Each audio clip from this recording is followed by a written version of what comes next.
कल्याणे निरतं करुणामयं नमामि चिन्मयं देवं सद्गुरुं ब्रह्मविद्वरं वसुदेवसुतं देवं कंसचाणूरमर्दनं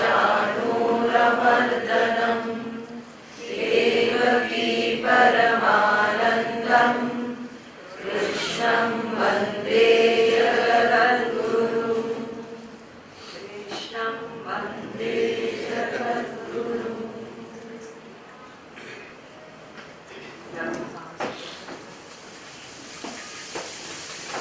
Cover the eyes, open the eyes slowly and change.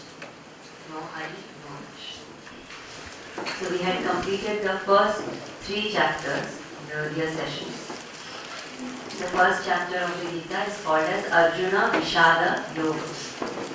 Vishada is sorrow. Arjuna, the Pandava prince who was there on the battlefield facing the greatest challenge of his life, and he fell into despondency. He was totally confused. He didn't know what to do. And at such a time of emotional paralysis, it is the Gita which came to his aid. So in the second chapter, Bhagavan speaks about Sankhya Yoga. Sankhya Yoga, we saw the knowledge of logically understanding that happiness lies within, and what the reality of the soul is. So the entire journey of the soul, how life progresses and keeps on continuing, what is the reality of death, all that was explained in the second chapter. And also the state of the realized master, the Sthita Prajna, was indicated, saying that here is a person, if he has discovered happiness within, then for such a person there is no sorrow, there is no delusion. Everything ends. He is always a free person. And this state of realization, this state of Sthita Prajna is possible only when one attains knowledge. We saw that. Why only when one attains knowledge? Because the problem that we are facing today is ignorance. We had done that whole analysis that whatever difficulties we have, root of that is desires. And root of desire is ignorance. Because I don't know that I am already complete and I am already fulfilled. So because ignorance is the problem, knowledge alone stands as the solution. So therefore, Krishna says that because knowledge is the solution, those who attain the knowledge, they become Sthita Prajna, they become stable-minded. Then they are unshakable from their state of balance.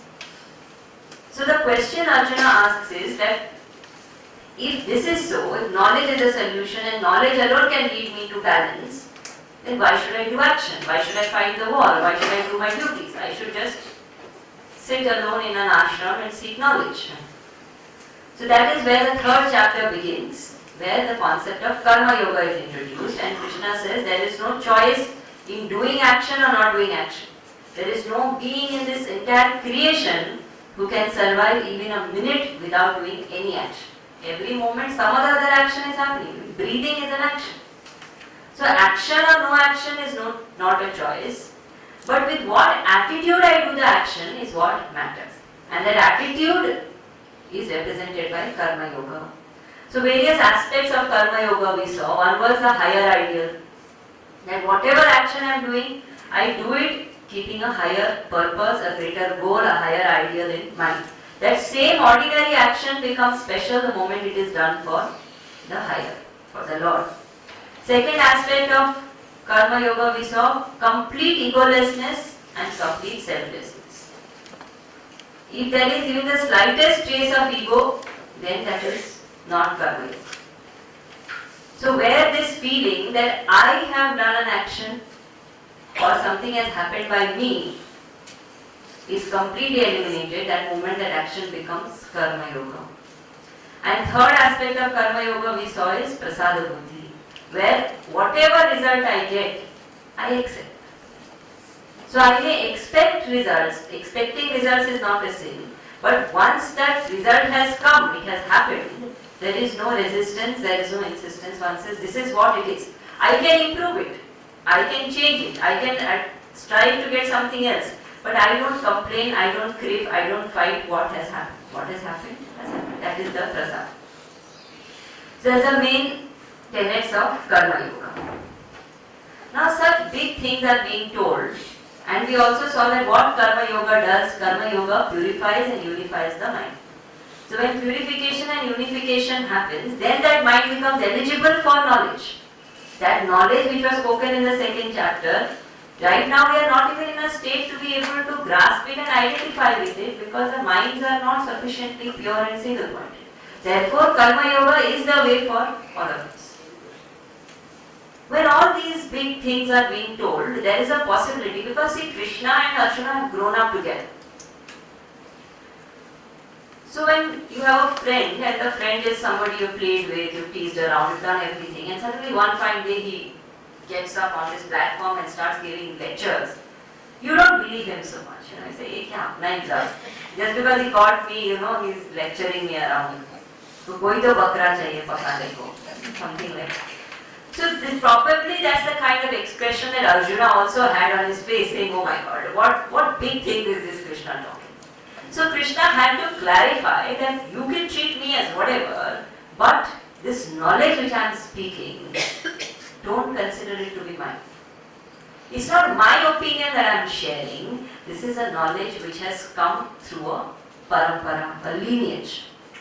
So this is where the fourth chapter begins. The fourth chapter is called Karma Sannyasa Yoga, and it's a very important chapter in the Gita because this is a chapter where very important principles of the philosophy of the Gita are explained.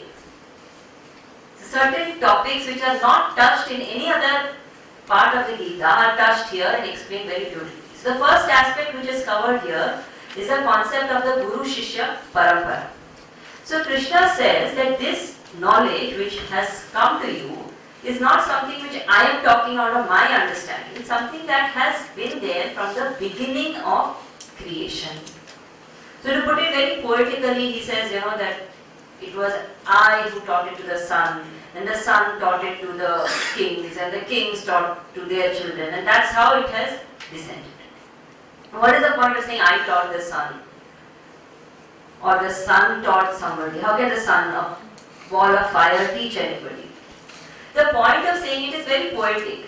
Idea is that whatever is spoken in the Gita or the Vedic literature is not things which are mythological or bound by any religion. These are principles or facts. So there are two different concepts. One is called a fact, other is called a theory. Theory and fact are two different things. For example, let's say in my house I have a temple. And that temple I light a lamp every day. And it is my theory that whoever comes to my house must first prostrate to that temple and then only I will talk to them. This is my theory. Not everybody can obey this theory, may obey this theory. The theory I myself may change, it may evolve over time, I may say it's becoming too much, let it be or whatever. I can change it. It can become redundant over time. Somebody who does not prostrate also, I may talk to them. I myself may violate the theory because it's a theory. I have made that theory. What is a fact? Now if I say I have a temple in my house, every day I light a lamp in front of the Lord there, and whoever comes to my house, if they go near the temple and touch that flame, their finger will burn. This is not my theory. This is a fact. Whether you believe in it or not, you follow it or not, you touch the fire, your finger will burn. Period. This is fact. So theory and fact. Now theories keep changing and evolving. Fact remains. Fact is not dependent on any person, any religion, any specific book. So what Krishna is trying to say here is that the philosophy that is given in the Gita is based on facts, is not based on theories. Theories will evolve. Applications will evolve. So the smritis, like the Manusmriti, etc., need to evolve. They are outdated now. But the Gita, the Upanishad, the facts which are given in that, they will remain forever. Even if the entire Vedic knowledge is destroyed, the facts will remain the same. Just because the paper on which the law of gravitation is written is burned, law of gravitation doesn't end. It's a fact. It will remain. And why are we saying it's a fact? Why are we making it so universal? How is it that it is not pertaining only to Hinduism? Because experience shows that. There are so many Western philosophers, if we read their books, they have nothing to do with Hinduism, they have never studied the Vedas, they have not even come across this culture or what the philosophy is, but they have also made their mind quiet at certain moments in their meditation, and they have documented exactly the similar experiences what the rishis have written in the Gita and the Upanishads. So Krishna says that therefore, these facts of the universe have been there from the very beginning of creation. How do you represent beginning of creation? Sun. Sun has been the witness of the entire solar system for millions and millions and millions of years. So the best way to say is there from the beginning of creation. In a poetic way is to say the sun. It started with the sun.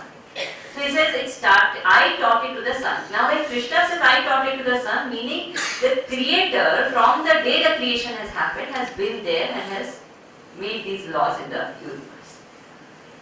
And thus this sacred knowledge could have remained a secret hidden in the universe. There are many, many laws in the universe which we are aware of.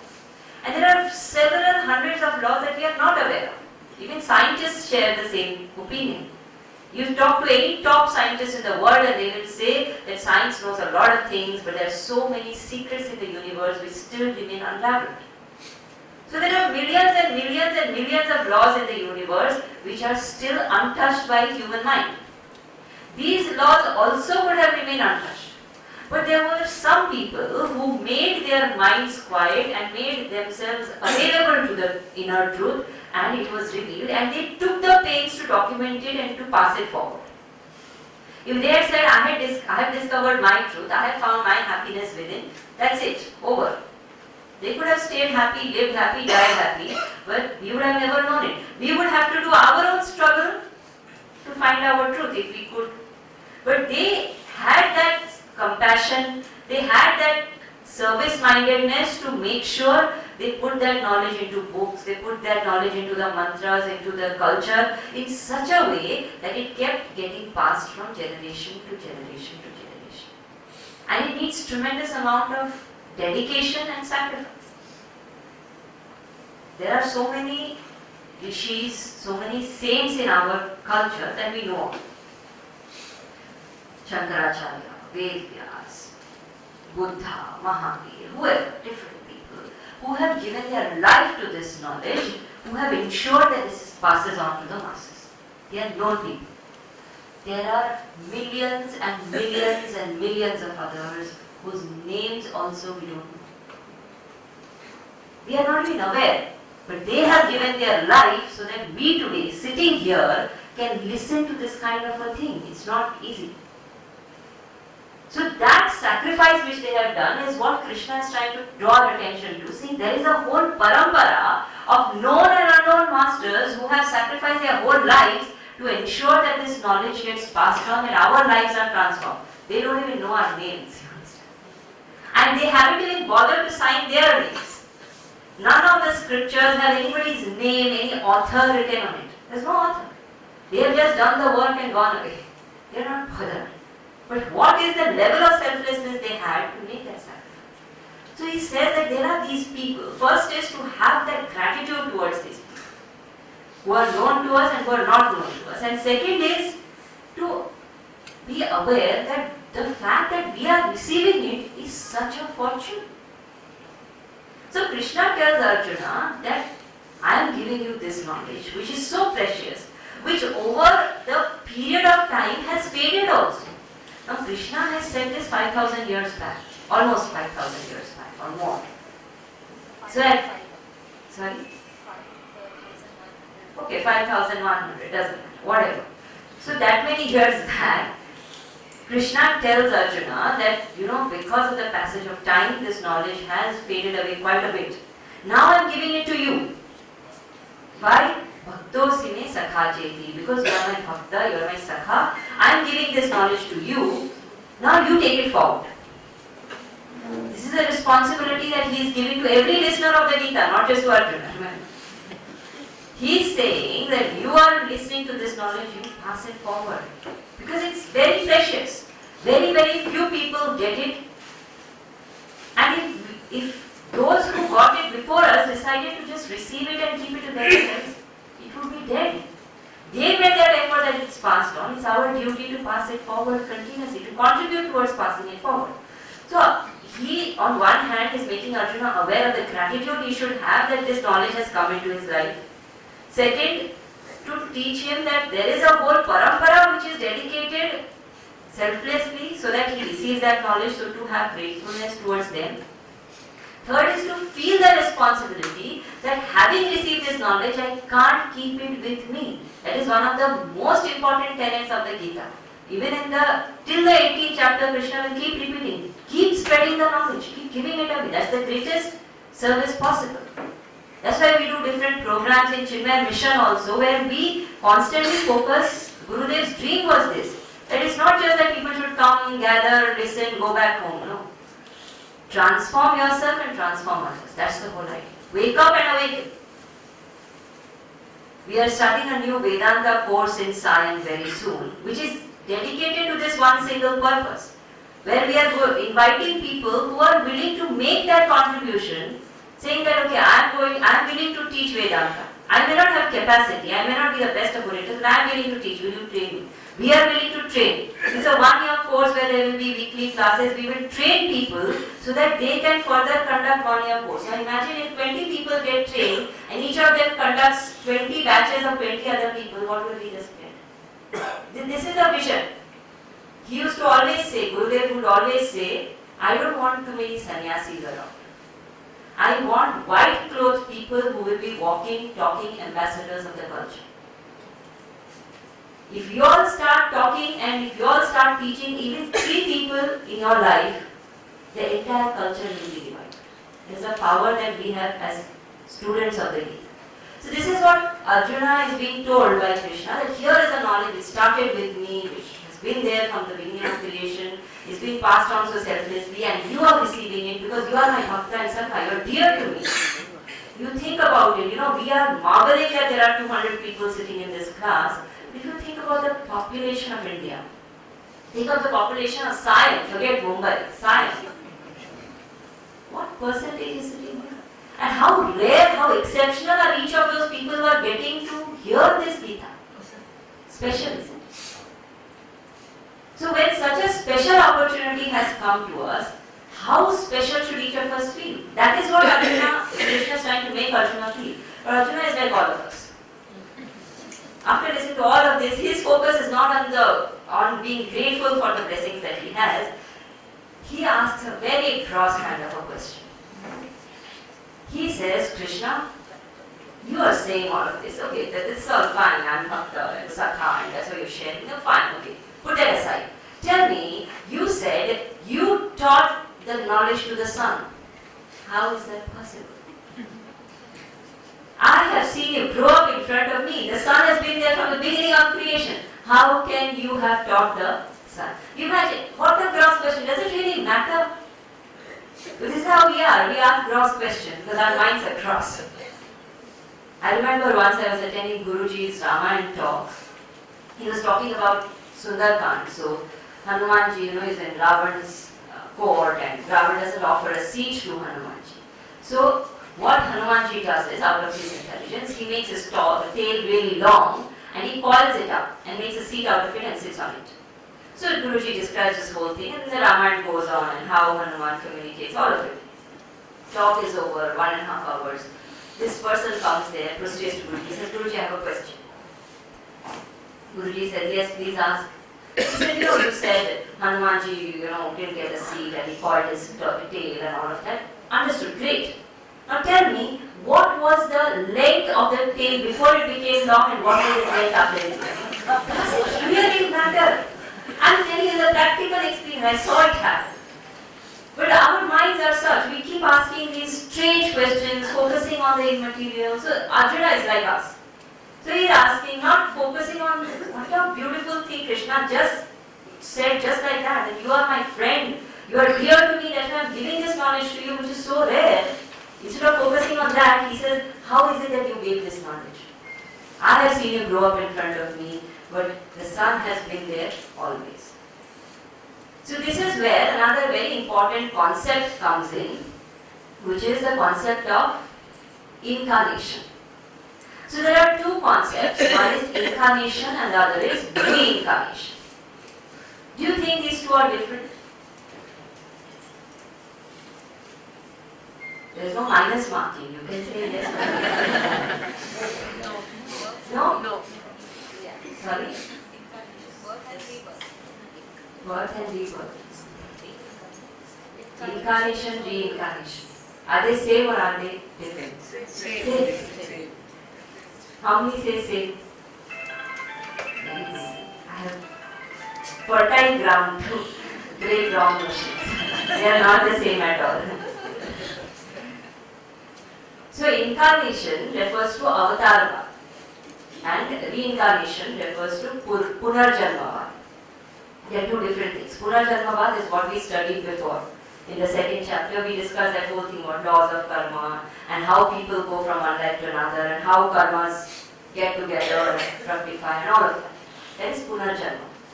Now what happens in Punarjanmavad is we are all going through Punarjanmavad. So we have to keep taking births based on our karma.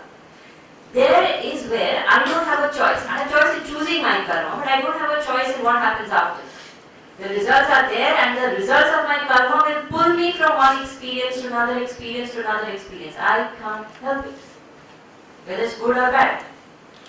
So I have a choiceless presence in this entire cycle of karma. This is called Punarjanma. Again and again and again I appear in this universe. I manifest and I unmanifest and I manifest and I unmanifest based on my karmas. Helpless. Avatarvad, avatarati in Sanskrit means to come down. Avatarvad is for those forms, those expressions of divinity, when divinity decides by his own will, he comes down in a specific suitable form. It is not born by karma. So there is no force. So that's what Krishna says in this chapter. He says, I don't come here by force. You come here by force. First difference between Punarjanmavad and Avatarvad. There is no force. Punarjanmavad happens by karma, Avatarvad happens by will. So the Lord himself manifests himself out of his own will. Third thing is, in case of Punarjanmavad, we don't remember. But in case of Avatarvad, he knows. He is all aware. So Krishna says, understand that you also have come here many times, I also have come here many times. Our manifestations are repetitive. Only difference between you and me is, you don't know and I know. You have done it unwillingly, I have done it out of my own sweet will. And that makes all the difference. That's why you are a limited individual, I am an avatar. Because of that, I am saying that I am actually not just this blue boy of Vrindavan standing in front of you, charioteer, blah blah. I am not all of that just. I am ultimately that divinity and I know that. I have taken this form, that's fine. But I am that divine presence. Because of that divine presence, I was there before the sun. So therefore I said, I taught the sun. So then the next question which comes is, why do you take a form? I have no choice. I am coming because of my karma. Why do you come? Why should you come and suffer here? So then he says, the most famous verses of the Gita, he will read these verses. 4th chapter. You have the book.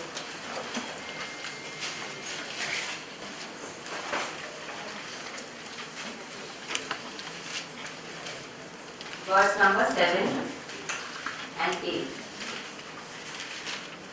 Yada yada hi dharmasya glanirvavati bharata abhyutthanamadharmasya tadatmanam srijamyaham paritranaya sadhunam विनाशाय च दुष्कृतां धर्म संस्थापनार्थाय संभवामि युगे युगे.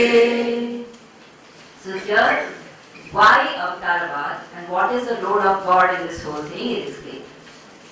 So it is said that I take form, God takes form for three reasons. First reason is protection of the good people. Paritranaya sadhunam, to save the good people, to save the noble people. Second is vinashaya cha dushkrita, to destroy the ignorant. And third is dharma samsthapanarthaya, to establish dharma. Three things. Now here this order is extremely important, because if you don't understand the order, a lot of people think Bhagwan comes to kill the Rakshasas. Bhagwan comes to destroy evil. So a lot of us ask many times that so much of corruption, so many horrible crimes happening, the world is in its worst condition, why doesn't Bhagwan take avatar? Because we think Bhagwan takes avatar only to destroy evil. Bhagwan very clearly says he comes to protect the noble. First purpose is paritranaya sadhana. So just by increasing evil we can't make Bhagwan come. Not possible. We can make Bhagwan come only in one circumstance, if there is a real noble person somewhere. Even one. A person who is sincerely trying to live by dharma. And if there is an obstacle, if he needs protection, Bhagwan will come. He doesn't come to kill the wrong people. Bhagwan didn't come to kill Ravana. That was not needed. That Lanka was made up of such selfish people, they would have at some point or other fought each other, killed each other and died anyway. Bhagwan was not required for that. He came to protect the noble. Killing the ignoble happens by the way. But one noble person, if he is there, Bhagwan comes for the sake of that person. One Prahalad was there, Bhagwan came. He didn't need a whole city. The whole city was made up of materialistic, horrible, selfish people. There was one Prahalad, one person trying to do what is right. So it takes one such person. So if we really want Bhagwan to come, what do we have to do? We have to become that noble person. Sadhu by Bhagwan's standard, no? As such, all of us are sadhus. But by his standards, if we are really trying to live 100% nobility and let a danger come, Bhagwan will come here. That is a promise that Bhagwan is making him. He is saying, I promise I will be there every time there is a risk to dharma. Not if adharma increases. Let adharma increase. Adharma increasing will perish itself. But dharma increasing and somewhere it being obstructed, that is where Bhagwan comes. So Bhagwan says, I come for three purposes. First, protection of the noble, so we have to become noble. Second, of course, by default, destruction of those who are not so noble. Secondary purpose. And third purpose is, whenever Bhagwan comes, dharma samsthapanarthaya. He comes to establish dharma. How is dharma established? Many times we ask in our daily life also, so much adharma happening. How do we establish dharma? There is only one way to establish dharma, and that is to live dharma. There is no other way. Living dharma is the way to establish dharma. So when Bhagwan takes avatar, he lives by dharma, sets a standard. Unfortunate it is that we think those standards are not for us. So whenever somebody says, Ram lived like this, or Krishna lived like this, or some saint lived like this, वो तो संत थे, उनका बात है. हम तो we live in. The whole purpose of the avatar is gone.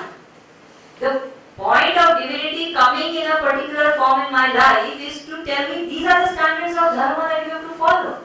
Lift yourself towards it.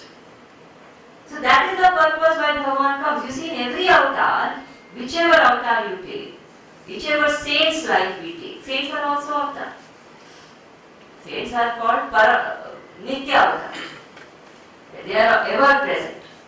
So when we see their life, we see how they live, what standards of dharma they have set. And continuously we have to make that effort to lift ourselves to those standards. Not say that the standard is for them and we will live in our ritual. That's not possible. then the whole purpose is gone. So dharma samsthapanarthaya. Bhagavan comes. Now what is dharma? Question comes. What do we mean by dharma? So the word dharma has various meanings. One meaning of the word dharma, most important meaning, is nature. So anything which is the essential nature of a thing is its dharma. For example, if there is sugar, what is the essential nature of sugar? Essential nature of sugar is sweetness. Whether I am educated, uneducated, rich, poor, Indian, American, woman, man, child, whoever I am, I put sugar in my mouth, will it taste sweeter? And if you take sweetness out of sugar, will it be called sugar anymore? You can take the form out. So sugar crystals can become sugar cubes, can become brown sugar, can become powdered sugar. The form can change. But if it's not sweet, it's not sugar. So that without which that thing is not, is its essential nature, its dharma. So when it says dharma samsthapanarthaya, one is to establish us in our essential nature, Bhagavan comes. So how do we know that Bhagavan has come? The moment we get this knowledge from any source, any guru, that makes us go towards our essential nature, Bhagavan has happened already. Our minds are so cross, we don't recognize. We think Bhagavan will come only with a yellow dhoti and blue body and flute. Not necessary. He can come in jeans and t-shirt also. Mind you. So the moment anybody establishes us in our essential nature, Bhagavan happens. Second meaning of dharma is righteousness. Very common meaning. What to do whatever is right is to live by dharma. How do you know what is right or what is wrong?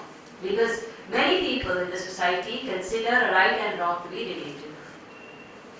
Fact is, right and wrong are not relative at all. What is right and what is wrong is wrong. There are certain universal values which decide what is right and wrong. And these universal values have nothing to do with any specific religion. It is common to everybody.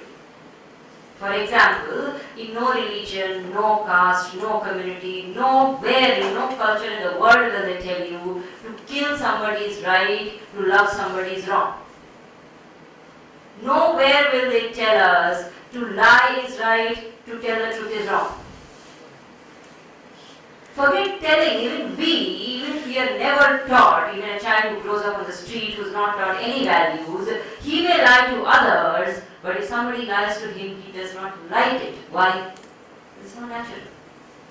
These are universal laws and values. These have nothing to do with any religion, any text, anything. So these universal laws and values are what consist dharma. And when we live in accordance to these universal laws and values, we live by dharma. How to apply these universal laws may be relative, of course. That what truth means in one situation can mean something completely different in another situation. So applications will differ, principle remaining the same. So how to know what these principles? You have to go to some advocate and ask and find out the legalities. Then one will know whether the building here is going to be legal or not. Looking at the construction outside, I can't say anything. Same way, just looking at the word and utilizing it is not going to make us aware of dharma. For that, access to the right sources is needed. Third meaning of dharma, very simple meaning, is duty. So just performance of duty is also dharma. Consistently, choicelessly keeping on doing what I am supposed to do in each of my roles. And we see that in Krishna's life he did that. When he was a cowherd, he was the son of the headman of the village. You know, Nand was the headman of the village. Headman's son does not really have to go to graze cows, he can sit at home. Every morning, 4 o'clock, before anybody else, he would wake up, take his blanket, take the cows, take them grazing, do his duty in that role. When he became a king, he did his duty as a role of a king.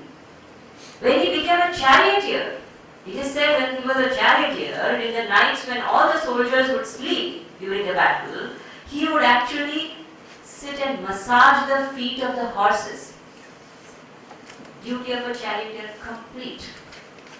How many people will do that? Our drivers don't even wipe our cars. Massage the feet of the horses. Whatever road he took up, 100% duty. So he did, and performance of beauty, he set the standard. This is how I did. You can't do this much. At least try to rise that. So in every way, dharma samsthapanarthaya. So he has done dharma samsthapana. So he said that is why I have come. But essentially what am I? Essentially I am that divinity. Which is nameless, formless, attributeless, truth. And therefore I am universal. Manifestations happen according to my will, I will manifest. But I am universal. So the person who knows me as that divinity, he actually realizes that that divinity which I am talking about is not that divinity. It's this divinity. You understand? He says in the Gita that if the person understands what that divinity is, he realizes that that divinity and this divinity is not different. The truth inside me and the truth that God is one and the same. So till my focus is on the crown, I say, okay, that is a crown and this is an anklet, and anklet is for the feet, crown is for the head, anklet is lower, crown is higher, everything. The moment my focus goes into the gold, I say, Arey, crown also is gold, anklet also is gold. Who does this? Utility-wise, both will remain different. You can't wear the anklet on the head. But I have realized that essentially, they are both one and the same. So Krishna says, if a person comes to know of my that essential nature, divinity, he realizes his own essential nature, then such a person is free. Because the moment he realizes his essential nature, he knows that he is happiness. And there is no dependency, there is no desire, there is no limitedness, there is freedom. So try to see me beyond this one form. I am not just this blue boy, this Krishna. This is all fine, but there is an essential divinity. Focus on that. But Arjuna also makes a kind of face that you are making your body very difficult. So Krishna says, don't worry. You worship me in any form, whichever form you choose. So he says a very beautiful thing in this chapter. He says, whichever form you worship me in, I am attained to that person in that form. And here, form means anything. For example, some people treat money like God. They may not do puja like with a lamp and a plate and agarbatti, but they literally treat money like God. They worship money. Don't they get money?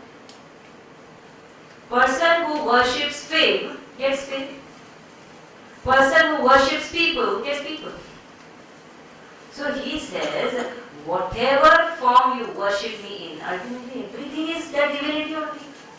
So you will attain me in that form. But a very important thing he says there, he says, Shipram hi manushe loke siddhir bhavati karmaja. That by these actions, that limited form which I attain, that limited form, he is not able to turn it off. Somebody can help.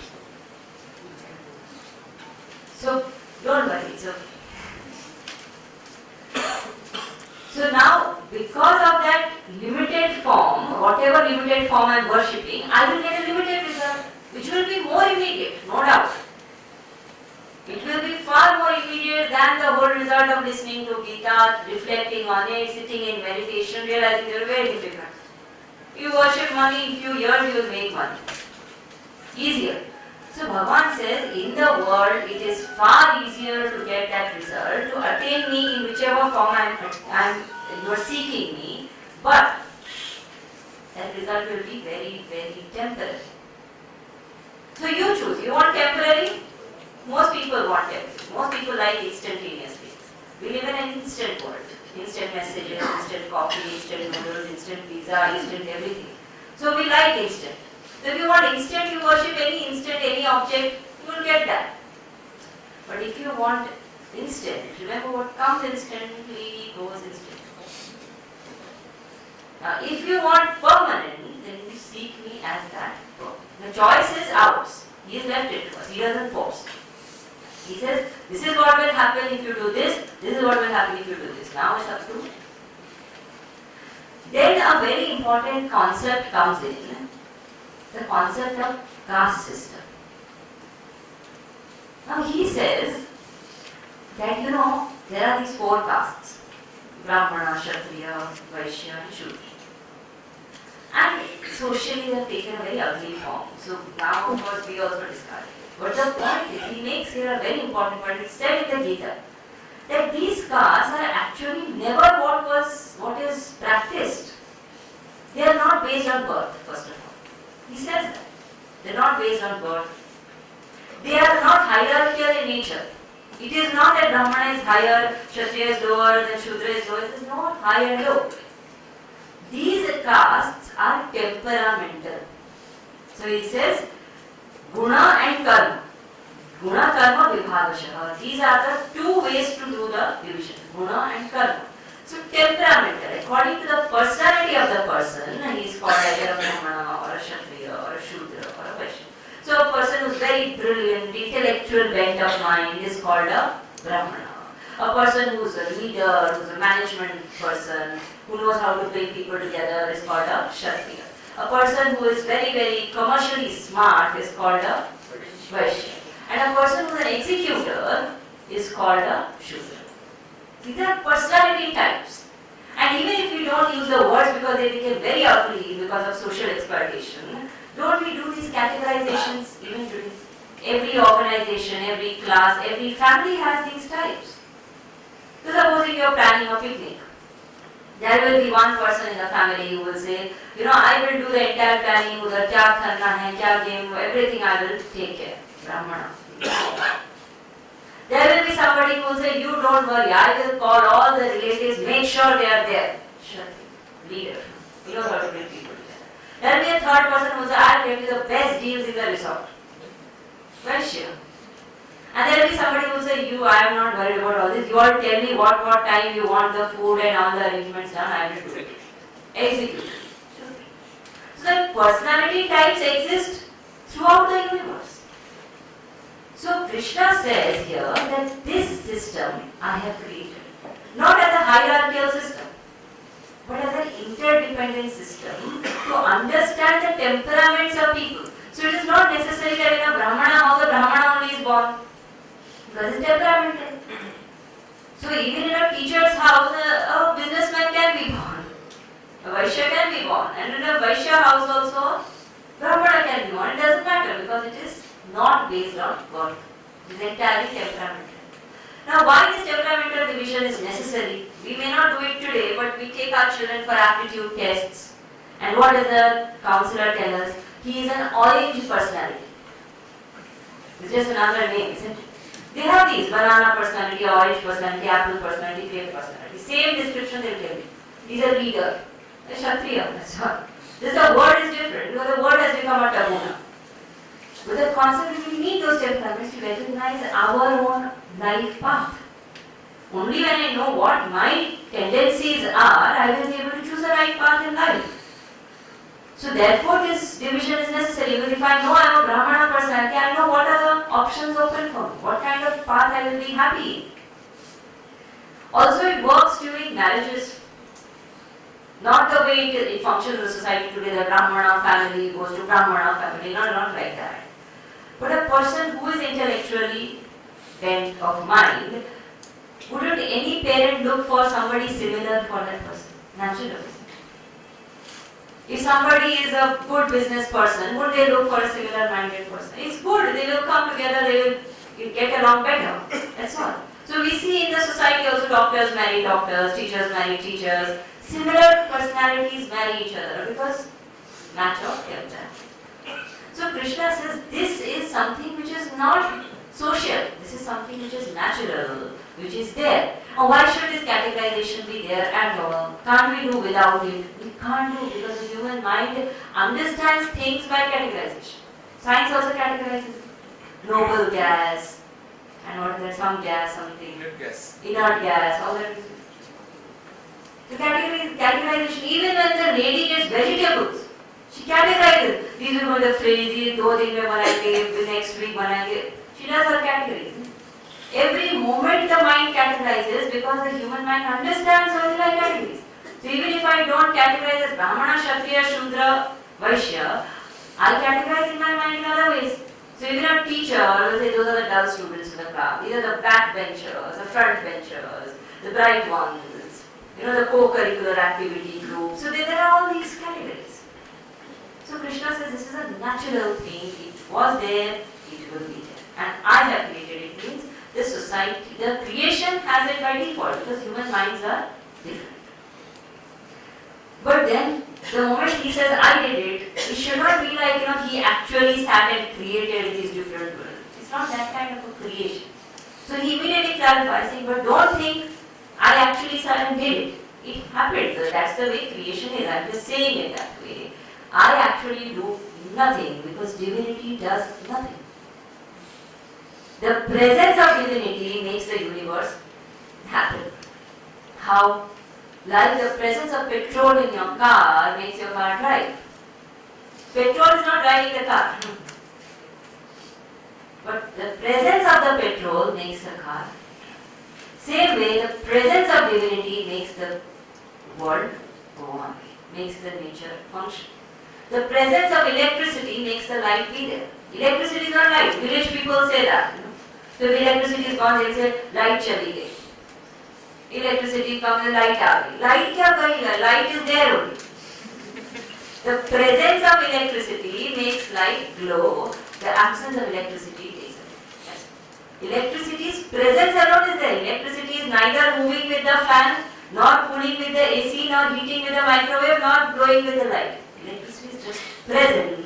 Different instruments make it manifest in different ways. Electricity does nothing. Same way, divinity does nothing. It's just present. Different manifestations in the universe make it manifest in different ways. But electricity by itself does nothing. So if one bulb is a 0-watt bulb and another is a 200-watt bulb, it's a problem with the bulb. It has nothing to do with electricity. Not that Bhagavan is more in him and less. Bhagavan is neither more nor less. Bhagavan is ever present in everyone. Like electricity is. It depends on the bulb. You change the bulb. That's all. So Bhagavan says, I do nothing. So here, a very important concept of karma, akarma and vikarma is introduced. And Bhagavan himself tells in the Gita, I'm not making it up, he actually says that this concept is something even the wisest people have been always confused about. So if you get confused, don't worry. So he says there are 3 concepts, karma, akarma and vikarma. What are they? There are various interpretations. We'll go with one, the easiest one, because our time is very short. So karma by itself means performing my duties, my actions with a sense of doership. So when I do actions with a sense of doership, that I am doing it, then it is karma. Why is that doership so important, so dangerous? Because the moment I have doership, by default I will have enjoyership. Think about it. The moment I have doership, by default I will have enjoyership. I have done something, I want to enjoy the result. You can't stop me from it. It's a logical way the mind functions. And the moment I have enjoyership, I will have sorrow. That prasada buddhi which was spoken about can be practiced only if I give up enjoyership. Think whatever comes, I have done my best, and whatever comes, I will take it. And how will that come when I give up enjoyership? How will I give up enjoyership? Only if I give up doership. If I think I am doing it, I will by default want to enjoy it. But if I say work is happening through me and not by me, the moment I get into this attitude, doership is gone. Now that work has happened through me, can the instrument choose how the music will flow?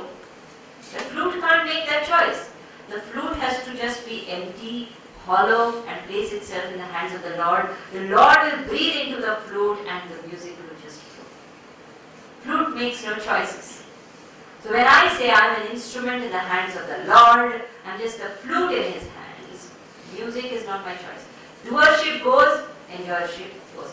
That's the only way to detach from the result. So Bhagavan says, if you do actions with doership, that is called as karma. If you do actions without doership, it is called as vikarma.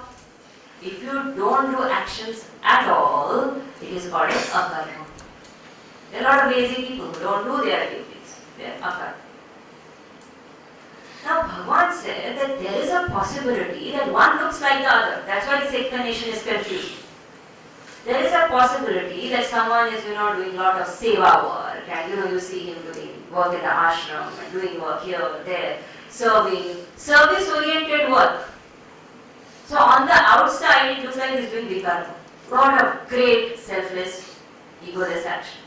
But deep within, he feels, see how much I do. And you will know it. Those are people who say, aaj tak once also it has not happened and there is a seva work and I have not come. I have gone and done seva in every occasion. I is there.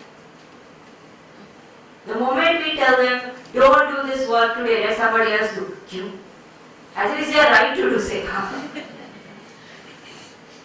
So the moment there is an I, there is an insistence, there is an attachment, it looks like vikarma on the outside, but it becomes karma once.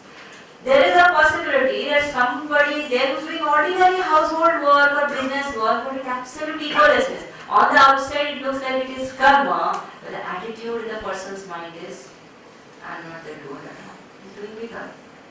So Bhagavan says that this is very difficult to understand. Who will know whether it's karma, vikarma or akarma? Only I will. That is why this is confusing.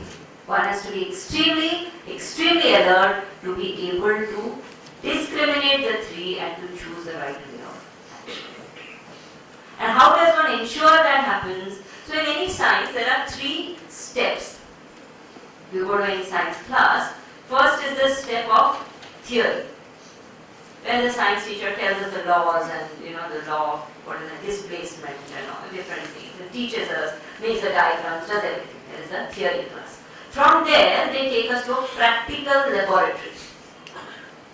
In the practical laboratory, a person is given a secure ambience. So the chemicals are diluted, the instruments are all safe instruments, and with that, the person experiments, plays around and sees the application of those laws in the laboratory, the practicality of those laws. Through that, the conviction comes, okay, what I learned is correct, now it's proved, hence proven, we write in Acharya. Then, if the science stops there, science has failed. There has to be a third step, which is application. So having learned the theory and the practicals, then the person has to go out and in their daily life apply these principles, what they have learned. Then the science is complete. There has to be theory, practical, application. Theory is what we are learning, data. How do we do the practicals? Because what we do is we try to do theory and straight application. Becomes very difficult. That's why we struggle, saying, I'm learning this, but I'm not able to apply. Where are my practicals happening? So, a very beautiful technique of practical experimentation is called Yagna spirit.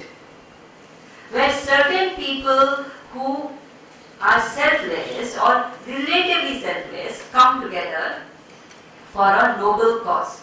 We had touched upon this last time also, I think, a little bit, where we said that the entire culture is based on this Yagna spirit, where people come together for a higher cause and for the sake of that higher cause, they dissolve their selfishness. They dissolve their ego. They say, chalo, acha kaam ho. Let's forget about our difference. Let's just do it. So everyone, let's go. In that process, I'm experimenting. See, I can't do this experiment in my business or house. I have a lot of things at stake. Here, I have nothing at stake. It's a completely selfless activity. I have not made anything, any investment which I am running into loss. Whatever has already got into good work. Even if I do a failed effort in Yagna, I am still doing good work. So actually there is no failure. This is a no risk place where I experiment with the principles that I have learned. This is very important. That is why seva work is important. The Yagna spirit comes about through seva work.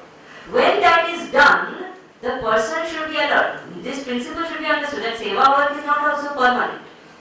One is doing it to experiment those theories. So when one is doing, one is playing with those theories, one has to consciously see that, see, when I am doing selflessly, how much joy. When I am performing something without the name, without any ego, how much fulfillment am I getting? When that feeling starts coming, slowly it starts percolating into my applications. It becomes very easy.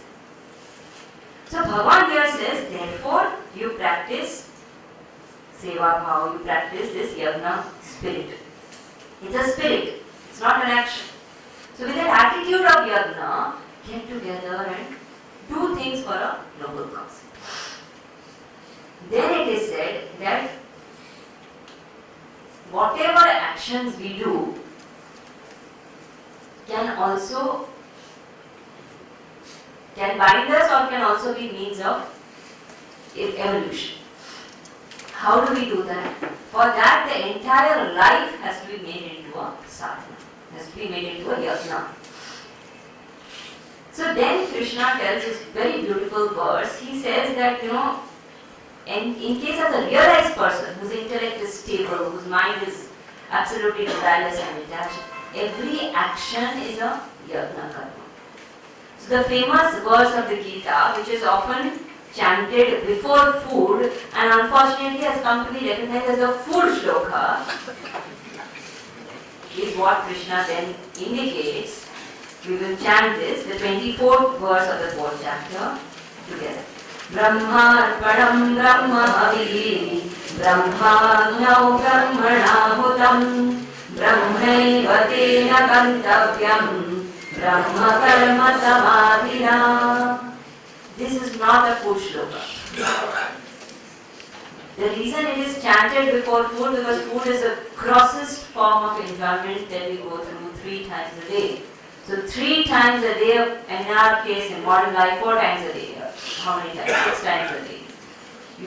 6 times a day we remind ourselves every time before food, Brahmarpanam Brahmahari Brahmarpanam Brahma. Meaning that this action of food also which I am doing is actually a yajna. So the fire of hunger is the havan kund. The food which is going in is ahuti. So whatever I am doing, and both this, the fire and the ahuti, both are nothing but Brahman. So Brahman is being offered into Brahman for the sake of Brahman to attain Brahman. This is the attitude that has to be maintained in every action, every single action, not just in food. In food it is reminded, this is the attitude I have during food and during every other action. Whatever I am doing is a yajna karma, it is an offering. And when there is an offering, now supposing there is a puja in the house and you organize everything, will you say that chalo abhi time nahi, you get some, there are some raw fruits which are very old, rotten fruits and have stale flowers, which chalo we will manage somehow. We don't do that ever. You say, whatever it is, puja and you get fresh. Why we say? Because it's being offered. So whenever something is offered, it's the best. We want it to be the ideal. So here it is said, do every action with this bhavana, Brahma. That the arpana also is Brahman. Who is offering? Brahman is offering into Brahman for the sake of this. How to do it? So here in this chapter, very interesting, Bhagavan gives us 12 types of yajna. Saying if you practice these 12 types of yajna, you will actually be able to make your whole life a yajna. Divinized life it will become. So the first yajna is called as Daiva Yajna.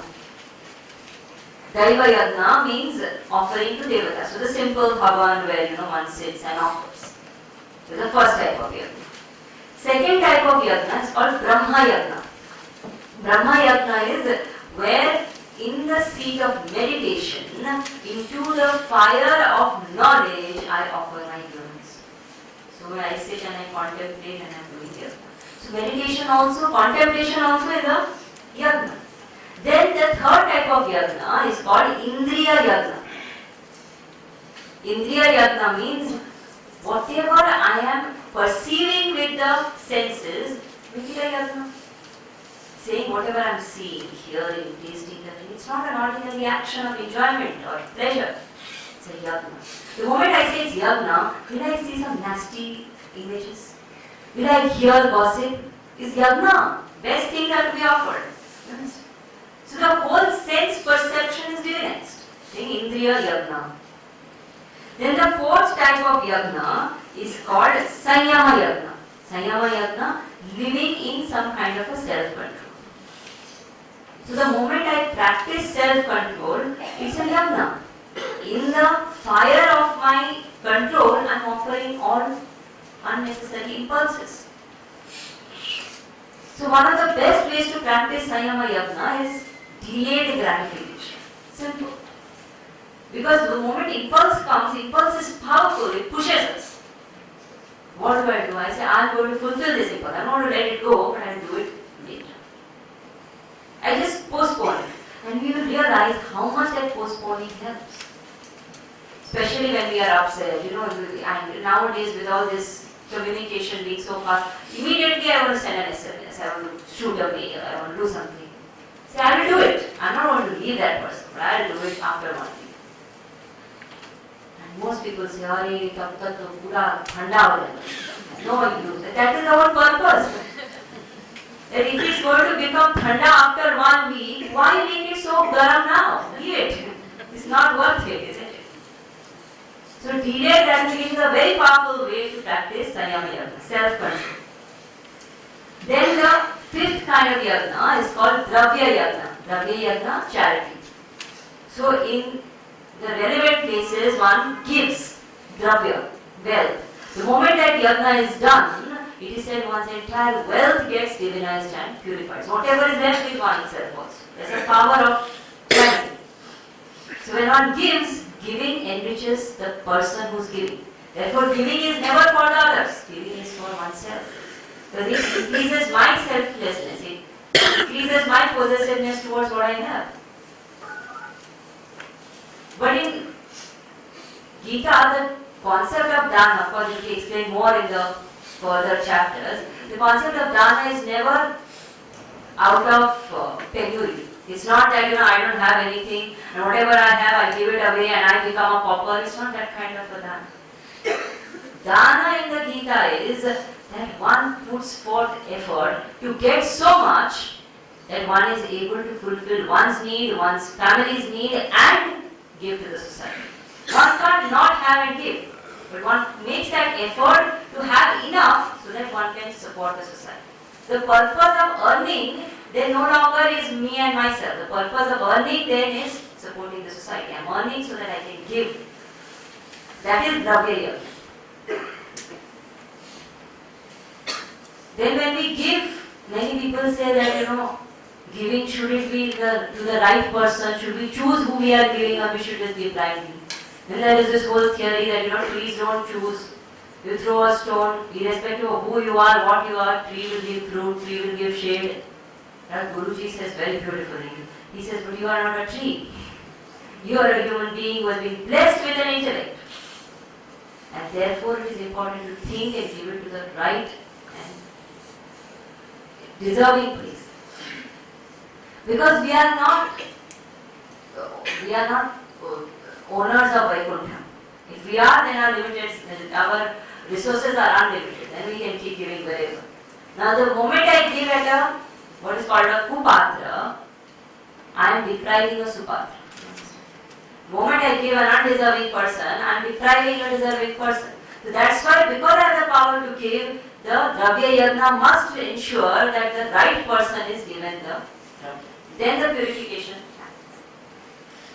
Then the next type of Yagna is called Tapa Yagna.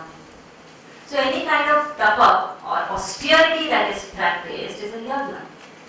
What is austerity? Austerity does, the moment tapa is said, we start imagining there's a sadhu baba with long beard sitting under a tree for many years, not taken bath, his whole body stinking and some om sound is coming out of him. That is our idea of tapas. But tapas in its simplest definition means any kind of practice which helps me get out of my comfort zones. Emotional, psychological, intellectual and physical. So any practice which helps me get out of my comfort zone is tapa. If I am comfortable doing tapa, it is not tapa. Very important. There are a lot of people, if we say, you are coming to Gita class, you have to do a lot of sadhana on your own. Kya karna? I have to fast. Fast is very easy. I fast 3 times a month, no problem. If it's easy, then it's not tapa. You understand? The moment something gets easy, it's not tapa. That's why the tapa has to keep changing also, because my threshold of tolerance keeps changing. And in today's day and age, tapa can completely be redefined. Today's tapa is during the month of Shravan, I completely keep away from electronics. That is tapa. Forget Shravan. At least try one Ekadashi. 1-2 days a month. Ekadashi day, I will refrain from using my mobile phone. TV graphic. You are laughing because it's difficult. You know it. So tapa has to be redefined. It has to be something that I can stretch myself. I can push myself further. My tolerance level, my level of comfort keeps breaking. When a person does tapa consistently, then one's ability to withstand any kind of physical, emotional, intellectual discomfort becomes much easier. So if the child is abroad, tapa could be that at least for 1 week I will not talk to the child. Nowadays all this FaceTime and all that, everybody is talking to everybody, WhatsApp. And earlier days we used to wait, one ISD call will come and if that gets connected now. So 1 week I will not talk. See the emotional tapa happens. 1 week I will not talk to this person I love, whoever it is. I'm just giving an example. So the moment I stretch, I realize that I can do without it. That is the achievement. So tapa yagna. Then the next type of yagna is called as yoga yagna. Yoga yagna involves the Ashtanga yoga. That through discipline of the mind and the body, one consistently trains oneself to become still. So yoga yagna. Then the next is Swadhyaya yagna. Swadhyaya yagna is the study. So when we are having a session and after 15 days we are having another session, between these 2 sessions we are supposed to do Swadhyaya yagna. I don't know if you are doing. So that book which has been given to you is supposed to open. It can open. It is supposed to open and we are supposed to read it also. So if we do that, we are doing Swadhyaya yagna. Swadhyaya means self-study. One studies the scriptures on their own. Then the next type of yagna is called Dhyana yagna.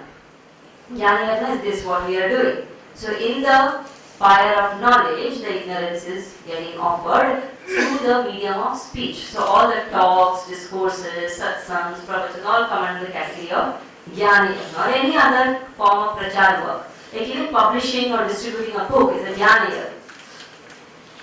So any kind of prachar of knowledge is Dhyana yagna. Then comes Vrata yagna. Vrata yagna means to do some kind of take some kind of a vow. That okay, for 1 day I will not do this, or for 2 days I will not do this, for 1 month I won't, or I will do something. I go to the temple every day for 1 month. If I don't go it already. So some kind of a vow I take and I stick to it. And this may sound very simple that why should this be a yagna? But when we do it, we realize how difficult it is to discipline the mind. Whatever I decide, it can be something as simple as I will go for a walk every day. You see, the moment I take a vow, the mind and the situations and the body, and that is the day you will be most exhausted and you will say, it's okay. You see, vows are very difficult to keep. We may take it very casually. So if we manage to do that, that is also a form of yagna. Then the next type of yagna, 11th yagna, is pranayama yagna. Pranayama. Prana, the vital airs, and yama means to control. So to control the vital airs in such a way that they not only benefit the body but they benefit the mind, to practice those techniques consistently is called as pranayama yagna. So even breathing is a yajna. You think about it. How beautifully Bhagavan has given every aspect of life. Whatever you touch wealth, there is a yajna. You touch food, there is a yajna. Anything, there is a yajna for every activity, making the whole life into a yajna. Then the last type of yajna, that's most people's favorite, is ahara yajna. So whatever I eat is also yajna. But ahara in Sanskrit also means anything that goes in. So we don't just eat with the mouth, we eat with the nose, we eat with the eyes, we eat with all our senses. So anything that is going in, there's actually a yajna which is happening. Now the moment I have this bhavana that I'm doing yajna, will I shovel in pizza, coke, all kinds of junk into it? Do you offer that in a yajna? Automatically diet will become sattvic, isn't it? I don't have to do any separate dieting, you understand? Everything becomes yajna. Because it's going inside me, and that is a yajna. It is not just about the body.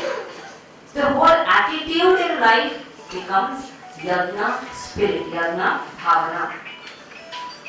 Then Krishna said, now there are these 12 types of yajna. Maybe not everybody can practice all the 12. What to do? So he gives a theory, and he says, amongst all the yajnas, the highest type of yajna is the jnana yajna. So if you can't do anything, you just practice jnana yajna. Why is that said? Why such a priority given to jnana yajna? Not fair. But you know, there is a secret behind it. You come to jnana yajna, we will tell you about all 12. You have to do. Nowhere else it will happen. You do any other yajna, you do ahara yajna, you keep doing ahara yajna. You come to jnana yajna, all the 12 you push. You do this, you do pranayama, you do yoga, you do dravya yajna. So everything happens. So therefore Krishna says the highest type of yajna is jnana. Then a very important concept comes that how to do jnana yajna. To do jnana yajna, a guru is necessary. Without a guru, jnana yajna can't happen. Because how will the knowledge come? This is not a knowledge which can be understood merely by reading books. Because the truth which is being spoken about is something which I can't see, I can't hear, I can't taste, I can't touch. It's not something that I can just smell and say, this is the truth I was looking at. Not possible. There is absolutely no perceptibility. I can't even think of that truth. And this is that truth that I have to discover myself to be infinite happiness. Can't even imagine. So how is it that this truth can be communicated? It has to be somebody who has already experienced it who can communicate it to. Nobody else can. Only a lamp which is lit can light another lamp. There is no other way to light a lamp. A flame is needed to light a flame. So Guru is needed to guide us. Otherwise it's not possible. I will ask you a simple question. Have you all in your life ever eaten a mango? I'm not asking metaphysics, I'm asking simple question. Have you eaten a mango? Yes. If I say I have never eaten a mango, please explain to me how does a mango taste? Try. How does a mango taste? Sweet? Sweet or sour? Already there's conflict. If we take sweet, what kind of sweet is it? Is it like candy? Is it like sugar? Is it like pastry? Is it like chocolate? Is it like Shrikhand? What kind of sweet is it? Explain. It's different. It's different. What do you mean by different? It's mango. It's mango. But I don't know mango. I have no idea what is mango. You eat it. If you find it so difficult to explain the taste of a mango, how is that teacher going to be able to explain the taste of divinity? Impossible. Infinite is that experience. One finite experience of a mango I can't communicate.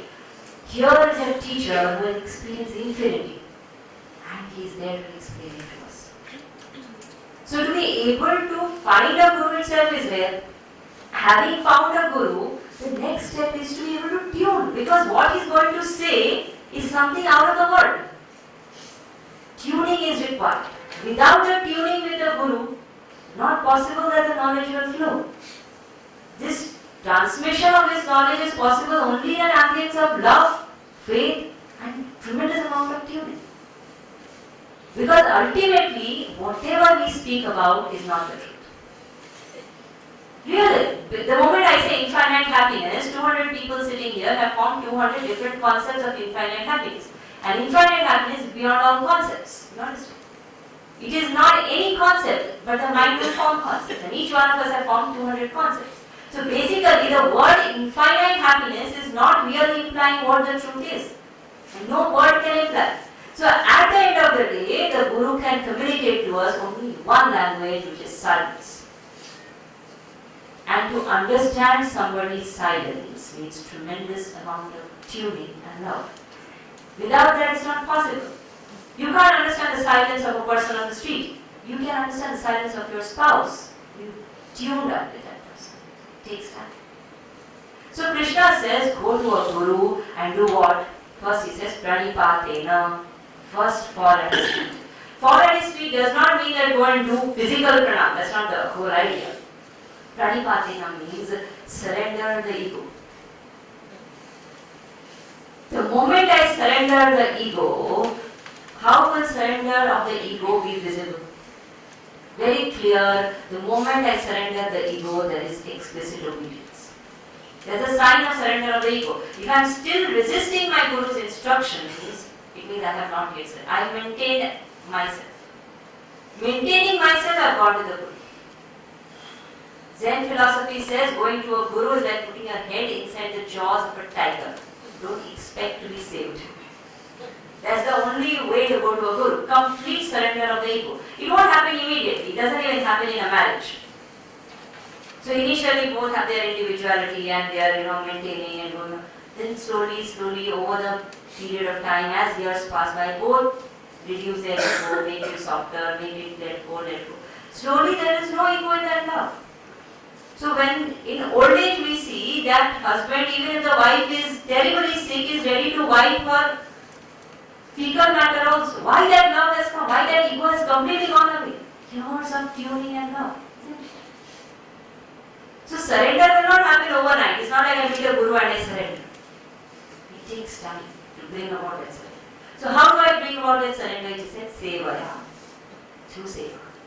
To serve the master. When we serve, service brings about tuning. That is the purpose of service.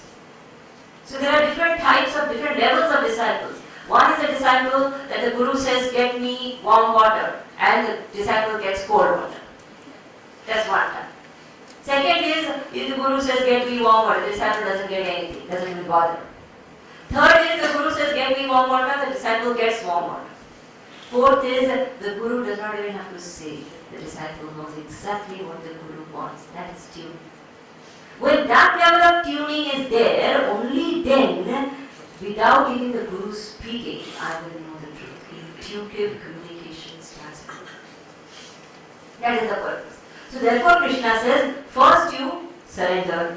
For that you serve pranipata, sevaya. Then pariprashna. Then start asking questions. Asking questions means seek knowledge. Then when we seek knowledge, our minds are ready. And we are able to absorb and become one with it. All the other sadhana, whether it is listening to knowledge, whether it is anything that we are doing before that stage has come, is actually only for the sake of tuning. Even the classes which happen, the talks we attend, everything is for the sake of tuning. Till that tuning comes. Once the tuning comes, I don't even need to go anywhere. In my own bosom, I will experience the voice of the Guru and I will realize it. The Guru is not an individual, it's not a personality, it's the truth itself. But for that level of tuning, that form is needed, and seva and pranipata and all of it. So Krishna says you do all that, find the Guru and go. But if you go there, make sure you carry one thing. Not the kettle and the thermos and this and that, not those things. What do I have to carry? Carry Shraddha. So final thing in this chapter is, Krishna says, a very beautiful statement, Shraddhavan labhate jnanam. That the one who is Shraddhavan, he only attains the knowledge. If there is no faith, one can't attain knowledge. And faith does not mean blind faith. Gurudev used to define faith very beautifully. He used to say, what is faith? Faith is belief backed by understanding. There has to be understanding, but there has to be belief also. So initially the basic faith is extremely required for knowledge to come about. Even when you go to a restaurant, you order food, don't you have faith that the chef is not going to add poison to the food? That's how you can eat. If you don't have that faith, you can't eat anywhere. So same way when we go to a guru, I may not have 100% faith in the beginning, but it is important that I am not a samshayatma. So it is said in this chapter, at the end he says, samshayatma vinashyati, that I don't keep on doubting.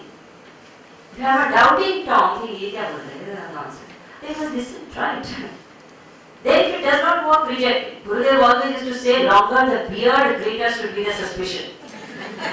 So you suspect, but try it. He also used to say, do not reject spirituality till you try it. Give it a fair try.